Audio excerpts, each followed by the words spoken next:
আজকে আমি রান্না করছি পাঙ্গাস মাছ। পাঙ্গাস মাছ আমি পছন্দ না করলেও এটা আমার বরের ভীষণ পছন্দের, কিন্তু আমি খাই না, সেজন্য গত 2 বছর ধরে সেও খায়নি। তাই আমি ভাবলাম সে যদি তার ভালোবাসার মানুষের জন্য নিজের পছন্দের জিনিস না খেয়ে থাকতে পারে, তাহলে আমি কেন আমার ভালোবাসার মানুষের জন্য সেই জিনিসটা খেতে পারবো না।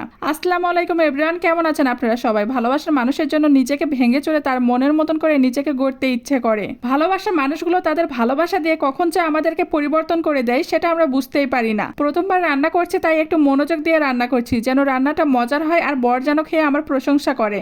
ভালোবাসার মানুষের মুখ থেকে প্রশংসা শুনতে কার না ভালো লাগে। সত্যি কথা বলতে কি, কিছু কিছু খাবার আছে যে খাবারগুলো আমি খাই না। কেন খাই না জানি না, হয়তোবা এই অভ্যাসগুলো আমাদের ফ্যামিলি থেকে চলে আসে। কারণ কোনো খাবার যদি ফ্যামিলির কেউ না খায় তাহলে সেটা আমরাও খাই না, কিন্তু এখন আলহামদুলিল্লাহ অনেক না খাওয়া জিনিসও খাই, সেগুলো খেতেও অনেক মজা লাগে। আর মাঝে মাঝে ভাবি এত মজার মজার খাবার কেন আমি খেতাম না, তার উত্তর আমার জানা নেই। বাজারে যাওয়ার আগে হাজবেন্ড আমাকে বলল, তুমি পাঙ্গাস মাছ খাবে তো? না খেলে কিন্তু আমি একা একা খাবো, সেটা ভালো লাগবে না। আমি তাকে জোর করে বললাম, নিয়ে আসো, আমি খাবো। আমার এখন কেন জানি না মনে হয় আল্লাহ আমাদের এই পৃথিবীতে যে খাবারগুলো হালাল করে পাঠিয়েছে সেগুলো একবারের জন্য হলেও টেস্ট করা উচিত। না খেলে সেটা টেস্ট কখনো বুঝতে পারবো না, আর সেটা না খাওয়াই থেকে যাবে। আমাদের টোনাটনি সংসারে 2জন থাকি, তার ভেতরে কোনো একটা জিনিস রান্না করে কেউ খাবে আর কেউ খাবে না, সেটা দেখতেও ভালো লাগে না। সেজন্য এতদিন ধরে সে খায়নি, প্রথমবার খাবো, সেই জন্য আমার হাজবেন্ডকে বলছিলাম বাজারের সবচেয়ে বড় মাছ যেটা সেটা নিয়ে আসবে। সেও আমার কথা মতো বাজারের সবচেয়ে বড় মাছ যেটা সেটা নিয়ে এসেছে।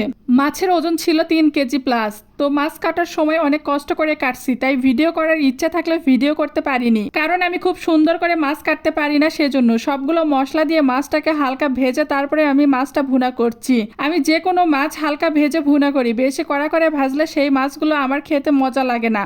আমাদের এই সমাজে কিছু মানুষ আছে যারা এই পাঙ্গাস মাছ দেখলে নাক ছিটকায় আর বলবে, এই মাছ কি কেউ খায়? তাদের এই কথা শুনলে আমার মাঝে মাঝে বলতে ইচ্ছে করে, এই মাছ খায় না তাহলে এত মাছ বাজারে থাকে সেগুলো যায় কোথায়? আর একটা কথা কি জানেন, পাঙ্গাস মাছ যদি বড় লোকেরা খায় তাহলে সবাই বলে তারা শখ করে খাচ্ছে, আর এই মাছটাই যদি আমরা খাই তাহলে সবাই বলবে অন্য মাছ কেনার সামর্থ্য নেই, সেই জন্য পাঙ্গাস মাছ খাচ্ছে। এই টাইপের মানুষ দেখে বলতে ইচ্ছে করে যে শখ আহ্লাদ কি শুধু বড় লোকদেরই আছে, আমাদের নেই? এই সমাজে কিছু মানুষ আছে যারা আত্মীয়তা করে বড় লোক দেখে। যদি আপনার অর্থ সম্পদ কম হয় তাহলে দেখবেন যে আপনাকে দাম দিচ্ছে না, কোনো প্রায়োরিটি দিচ্ছে না, আপনার যে প্রাপ্য সম্মান সেটাও আপনাকে দিবে না। অথচ তারা যাদের বেশি আদর আপ্যায়ন করে তারা কিন্তু তাদের গণ্যই করে না। ওই তো কথায় আছে, তেলা মাথায় তেল সবাই দেয়, আর অতেলা মাথা নাকি খসখস করে।